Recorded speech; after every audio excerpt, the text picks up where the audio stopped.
Well, good morning. How are you all today? And welcome to Integrated Preparedness. I'm Steve Smith. Bad times are coming. I think everybody pretty much understands that. I watched the Democrat. I've been watching the Democrat convention the last few nights. I know it was painful. It really was painful. I mean, the lies and the hate is just amazing. The sad part is it's going to work on a lot of people. And I tell you what, don't be too sure that the Democrats won't win this next election. Okay, that's all I'm going to say about politics. I'll save the rest for the American Reversion channel. But it's very possible that bad times, worse times are coming. And I hope that you're preparing for it. I think a lot of you are. I know most of you are if you're on this channel. At least you're interested in it. I think there's a lot of people that kind of watch these things but don't really prepare as much as they should. But even for those who are preparing and have been for a long time, I hope you're preparing well enough. And if you need a little reminder, I want to remind you and advise you prepare better. And I want to talk about what that means. Before I get to that, I have I'm sure a lot of people got a kick out of my shot placement is everything video yesterday. I turned off the comments because I on YouTube. I never turn off the comments on the Patreon channel because I don't have to, because we don't have the same kind of it's a different audience. I'll just put it that way. But so I decided that I was going to make, you know how I like to say things with mugs, right? So I sat down and I designed another one and had them print one up so that I could show you. And it is now available for sale. And that is shot placement is everything. It's a shot right through a shot of, well, I'm sure that it's bourbon, and those of you who know me know that it must be wild turkey, right? So shot placement is everything. And over here on the side, and you know, on my mugs, I always put it on both sides, right? So that whoever's sitting across the table from you can enjoy the message as much as you do. And they're on the side, because I always put sidebars on. I can't stand cups that are, there's nothing, or mugs that don't have anything. It's just, they look bare to me, so I don't. So over here I put the 40 Smith & Wesson, 357 Magnum, 45 ACP, and 10 millimeter in order of their effectiveness. Now there could be a difference of opinion of effectiveness between 357 mag and 45 ACP. I don't care. I had to rank it somehow. And this is the way I did. Now, for those of you who like the 9 millimeter and say, "Where's my round?" I'm not a proponent of the 9 millimeter, so it didn't get a spot on my mug. I'm sorry. But hey, shot placement is everything, right? These are available now on the website stonemont.us. Get you one or more. Let me take a drink of shot placement coffee here for a second, and then we'll get started. When I wrote my first book, The Reversion, and now let's get back to talking about preparing better. That doesn't necessarily just mean preparing more, but preparing better. And I think that's a concept that a lot of people don't think about as much as they should. When I wrote my first book, The Reversion, it came out in 2017. One of the reasons that I did is because I had a lot of people asking me, of course, about preparedness was getting big. Some books had come out. The zombie show, I think, was out. The Doomsday Preppers was out. Preparedness was really getting more, it was getting out there as more mainstream. Okay, normal people, the normies, more the normies were starting to be aware of it and interested in it. But what I saw was that so much of it was fear-based. And, we've talked about this before. And it was just trying to scare people into becoming prepared. And that's trying to scare people into becoming responsible. Okay. You've heard me say before that preparedness is simply responsibility. Preparedness is the ultimate responsibility. It is the ultimate irresponsibility. And it's not something and responsibility is not something that you address or enter into through fear. You do it through a sense of understanding that it's up to you to take care of yourself and those who depend on you, right? So when I saw the books that were out there, and there weren't a lot of books out there at the time, I read a couple of them, and I wasn't that impressed, and I thought, well, they're coming at this. First off, the way that they were portraying things, I don't believe would have happened the way that they were portraying them. And secondly, it was all about problems and people really not being able to handle problems in a proper way. If they did handle them, as they were written, it was in a way that wasn't believable. It wasn't real and it wasn't positive. And I said, there are those coming from an old preparedness mindset, like many of you, from the Boy Scouts, and even before that, my Indian guides, and my father taught me stuff when I was, from the time, like I say, he taught me to shoot a bow and arrow and throw a knife and an axe when I was 10, maybe younger, I don't remember. Took me out in the woods and taught me all the stuff, so I'd always had a preparedness mindset, and I'd always was attracted to that, because of the challenges involved. We live fairly easy lives, to be honest, most of us do. And I think that we are attracted to challenges, and preparedness is a challenge. And thinking about, the problems that could come down the road, that's a challenge. And I think that that's something that appeals to most people, well, most men, at least it should, and many women. And when you address it that way and seeing it as a challenge, as a threat as well, then you're able to address it in a positive way. So we have some real problems headed our way, I think. And when I see how preparedness is addressed, or how it's thought of by many others, it continues to be a fear-based situation. That's not the way to do it. You have to get rid of the fear, and you have to see this in a new light, a different perspective. And that is by seeing how you can continue to improve the quality of your life no matter what. Okay. And now, and people say, but Steve, if how can I improve the quality of my life if everything goes to heck?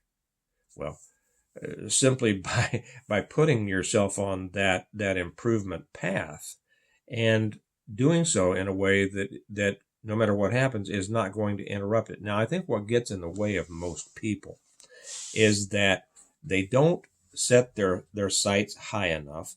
They don't see where life could be good no matter what happens. They don't see how life could be good after an economic collapse, or after an EMP or a grid down situation. And it won't for most people. It will be horrible for most people. The reason it will be horrible for most people is because they have prepared mainly to survive. Okay. The real successes in whatever, it doesn't matter, business, life, family, whatever. The real successes are not the ones who prepare to survive. They're ones who prepare to do better all the time. Prepare to live. That's the theme of my books. This might be the time to introduce and then I'll talk more about how to do it, our sponsor, and that is the Stonemont series, my series of books.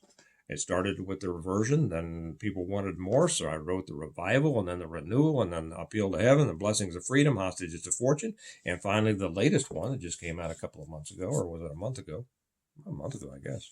On Wings Like Eagles. So this is selling like the dickens. The whole thing is, and the whole purpose of this was I wrote how the story is of a prepared family who, as a result of their preparedness, when everything collapsed, in this case it was a CME, when everything collapsed, they were not only able to continue living a high quality life, not a bare subsistence. Just surviving is not fun. Yeah, it's better than dying, I suppose, but it's not fun. But because they were prepared, as hopefully you are getting there, were able to continue living a high quality life, and not only that, but to help other people. And as a result of people, coming to them and them going out to find who they could help, they built a community, a good community, a community that was built on the proper foundational principles that our country used to be, and our families, most of our families are. Okay, and so this is the whole story. It's 6 novels, but it's a whole story about positive preparedness, not just surviving, but actually being able to build something, a life, a community, a world worth living in. Yeah, it's cram packed with survival and preparedness lessons. I've had a lot of people who have been in preparedness for decades tell me they learned something almost on every page in here. Well, maybe not on every page. Some people have said that, but you're going to learn a lot, and it's a great story. You're going to love the story. Almost slept. I got too many books. You're going to love the story. It's great characters, great people. That great situations, good and bad. I mean, there's horrible stuff in there, and then there's just wonderful stuff in there. And it talks about really preparing in a positive way so that you continue to live a life worth living. Now, the reason that I think a lot of people don't prepare as well as they could uh, is that they don't see, or as well as they should, is that they don't see the possibility past a certain point. When I look back on, and I've talked to my sons about this and my daughters. My kids are a lot smarter than I was at their age. I look back, and when I was young, when I'm in my teens and whatever, we spent all of our money on cars, right? All of our money. I mean, most of us we had good jobs. We were always working. But we spent all of our money on cars. And I didn't keep any of my cars. I wished I had. Every car I ever had is now worth $70,000 or something. But we'd run them into the ground and then, get another one. We'd build it up, and we'd put all these money in cars. That's because we didn't know what else to do with the money. We didn't have an understanding of long-term investment. Okay. I'll be honest, I wasn't raised with the idea of long-term investment for the most part. I mean, it was around the edges. I think that our parents kind of assumed that we knew, but when you're young, you don't. Or what we watched them, and if, it took me a while to start learning just by watching my parents. But we didn't know what else to do with our money. And of course, we wanted that immediate satisfaction of getting, putting new headers on our car, or glass packs, or lifting the rear end, and, whatever, and so that was immediate gratification. But that was simply staying on the same level. If you go down into the hood that we used to call the ghetto, I still call it the ghetto, you will see a whole lot of fancy cars. Yeah, I know. They don't have that much money, but they got fancy cars. And I'm going to put up a picture on probably on the Patreon channel of a young guy in the hood, and he's holding an AR and a Glock, both with magazines. That is more common than you can imagine. That's one of the things that's wrong with our world. But you can't imagine the amount of guns that are in the hood, and fancy guns. Why? Because that's how they judge their worth. Okay. They don't have a concept of being able to use that money, whatever money they make, to better their lives past a certain point. They are stuck, as we were when we were younger. They are stuck at this level and saying, well, I don't see beyond this level. See, so all I can do is get more stuff below that level. And that's where I think a lot of preppers uh, fail. I think that's what we call the PMPs, the preparedness minded people, or a preparedness minded person, they see beyond that level. They see, I can do stuff that continues to improve the quality of my life above this basic survival sustainment prepper level.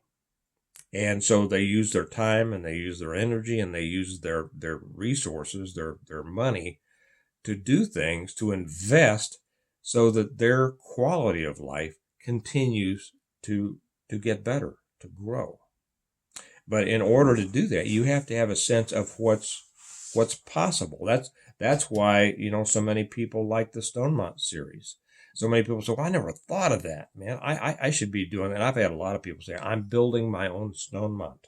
And I know people who have, essentially, after reading that, they have built their own Stonemonts.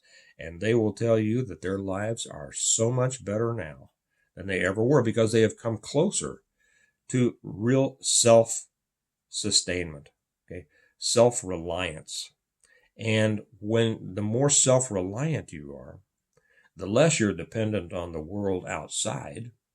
That means the less the craziness of the outside world is able to negatively affect you. And of course, that's what you want. You don't want to depend on anything out there. And that is for, all the basics: your food, your water, your shelter, your defense, your group, your community. You essentially want to be separate from the world while still being, most of us, we still live in, suburbs or small towns or the cities many times. While we still remain around our communities, we don't have to rely on that. In other words, if everything's shut down, like could happen. I mean, we're coming into the election, right? We don't know what's going to happen. They could pull all sorts of crazy stuff. It could be the next so-called pandemic. It could be the next, who knows? It could be a war, more war than we already have. It could be the shutdown of the grid. All these things to affect the election. Any of these things can happen. And to the extent that you're dependent on the system, you're going to suffer. I already see shortages in the grocery stores. To the extent that you're independent of needing those outside systems, your life is not going to be affected as much, if at all. During the last lockdowns, and many of you will probably say the same thing, during the last so-called lockdowns, or the whatever, all the shortages and everything, we weren't affected at all. As a matter of fact, our lives got better, to be honest. We loved having the kids at home. We had businesses that we were able to function. I had somebody leave a comment, and I meant to answer them because it was really an ignorant comment. When I said, when I encouraged people, build your own businesses, build your own way of making money. If you start off, if you work for somebody, start a side gig, start a side business, start a second one, start a third one. And then you're not going to be as vulnerable to the economy, okay, to inflation. Rush used to say, well, the way he deals with inflation, he just wasn't going to participate. And at that time, I didn't quite understand it because I was still taking it. Well, I had left government work by then, but I was just starting out in business. And I said, man, well, how do you do that? Well, it's easy to do, because if you, whatever they do with inflation, and inflation is not the rising of prices. Inflation is excess money being put into the system, which devalues the value of the currency, which means that prices have to rise. Okay, simple as that. But if you're in control of your money, meaning you're not dependent on just some paycheck somewhere, you're going to be able to rise with that. You'll rise with the inflation. Now and maybe I shouldn't have called the comment ignorant, except he was obviously being argumentative. He said, well, you're still at the mercy of the economy. of inflation. If you have your own business, you're going to lose all your business. Well, you can if you have all of your eggs in one basket. Like I said, when Kelly and I owned a particular business, a tanning salon. Oh man, when the bubble burst in 2008, it started going down, and it was a money machine. It started going down into the ditch. Well, we sold it. Okay, so we were nimble. You have to be able to move back and forth and do different things, and so we developed other ways to make money. You want to be diverse in your income streams, and now we well, I'm not. It doesn't matter. I don't. This isn't about me, but diversify your income stream so that if one starts to trickle, slow to a trickle, you've got another one that is going to pick it up. And by being in control of your prices, you can stay even with inflation, because as people get used to paying more for everything in the world, you just raise your prices. That's why they say that corporations and companies don't pay taxes. They just pass it on to the consumer. And if inflation comes up and you're paying more for your goods and services, if I have to pay more for the mugs that we get wholesale before we send them through the printing process, well, I may have to raise the cost a buck or whatever. That's how you do it. Anyway, the point is here. Don't allow yourself to be restricted by this false ceiling of not knowing how to break through that and how to live better. You have to expand your horizons, expand your expectations, expand your goals, expand your energy. Increase your energy. Say, don't say I want to maintain where I am. Say, I want to get better. And the reason that I want to get better is so that my life improves. I have something for my kids and grandkids to teach them how to do it, so that you can really, intergenerational life value is what the tuned in people are really after. And too many people out there and too many people in the prepper world just don't see it that way. And to the extent that you can, your life is going to improve. So don't allow yourself to be stopped by that false ceiling of, well, I just want to survive, and the whole world is happening to me. Don't let the world happen to you. You happen to the world. You be in charge of your life. You be in charge of your future. You be in charge of the quality of your life and how much you want to build. And you can build whatever you want to, depending on your smarts, your skills, your determination, and your energy, and the help of the good Lord. Never forget Him. Make Him first. Ask Him. I ask, the first thing I do every day, even before I get out of bed, I thank Him for waking me up. And I says, Lord, guide me today according to your will and use me for your purpose. And like Charles Stanley says, you obey God and leave the consequences to Him. And I'll tell you what, you do things according to His will, and the consequences are usually pretty good. Okay. So anyway, I want to encourage you, prepare better and prepare with higher expectations. Prepare with the thought that you're going to improve your life, not just maintain. Okay. Maintaining is treading water. If you're out in the middle of the ocean, I like Bill Cosby's joke, how long can you tread water? You're out in the middle of the ocean. The solution is not treading water. The solution is swimming. Yeah. Okay. Before I let you go, I just want to remind you again, if you haven't read them, you'd love them. If you are really interested in preparedness, the Stonemont series, again, they are available. They're available on Amazon. If you'd like, they get them to you pretty quick. But they're also available through our website, stonemont.us. And the way that I love you to get them from me, because then I get to sign them for you, and I get to write a little note in them for you, and then I send them, and I love doing that. And if you buy the whole set, now Amazon, you can get them in paperback, you can get them in Kindle or Audible. Now you can't get the 7th one on Audible yet. We're working on that. But you can get them that way. For me, you could just get the paperback, but you get them signed and a little note put in there. And we have a special, if you buy the whole set, you get a nice discount. Plus you get the Stonemont notebook included in it. And you'll love it. And you will learn a lot, and it will change the way you look at preparedness. I guarantee you. So there's that. Do your best. Remember, shot placement is everything. That's also on our website. On the website, you get the books. It's stomont.us. Did I say that? The links for both are down below. You get the books, you get t-shirts, you get all the mugs and all that. Get you one of these. Get a bunch of them. Give them to friends. You'll like it. Okay. You all have a good day. Remember that we prepare well today in order to live well tomorrow. Don't limit yourself. Prepare better. And I'll talk to you later. Bye-bye.